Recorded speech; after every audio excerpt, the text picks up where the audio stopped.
Hi guys! It's me, Rochelle again. And today vlog ay continuation lang ito ng last vlog ko. Ito nga makikita nyo sa screen, ang nilagay ko ng price in peso yung mga nabili namin doon sa maliit na grocery. At ito nga may nakita akong sampalok. Sabi ko, Jo, tara luto tayo. At may nakita din pala akong isdang pang sapsap na ulam. Sabi ko, tara luto tayo. Total mura lang naman natin mabibili. Tapos may nakita ako man, bumili na rin kami kasi total nandoon na rin kami. So, why not, 'di ba?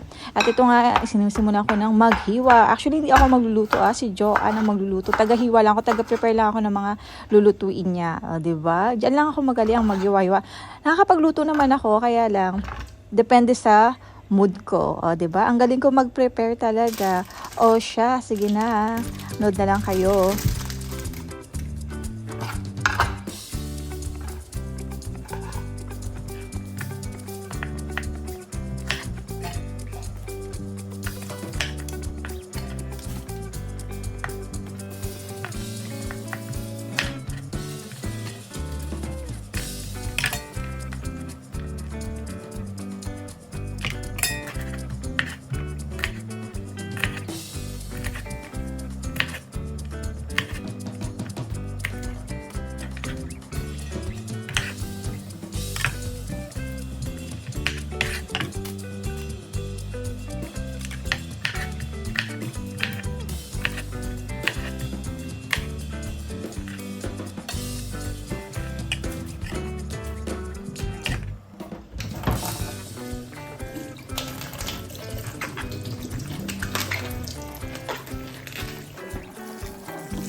Oh, kalong kasama si tatapon natin.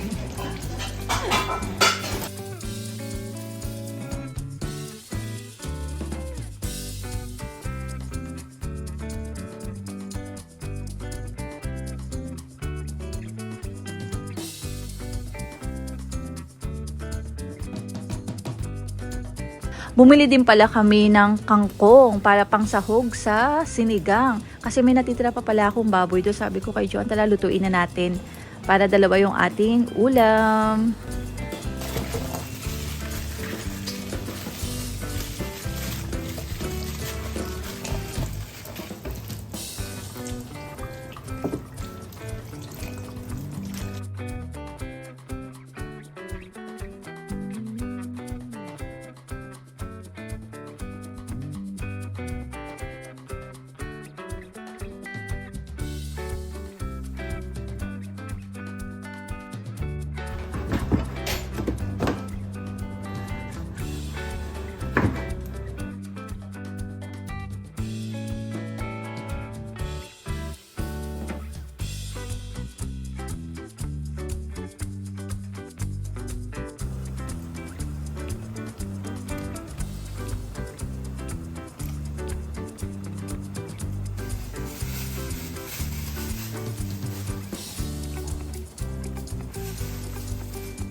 At ito nga, luto na ang aming pananghalian. Ready to eat na kami. O, diba para kami may karinderya dito kasi puro kaldero. O, ito ang sapsap. At ang sinigang. Hindi na namin pinakita ang pagluluto nito kasi common na yan. At meron luto na rin yung aming mani pala. At yung nakatago naming pakwan. O, diba? Ready to eat na. Yun lang.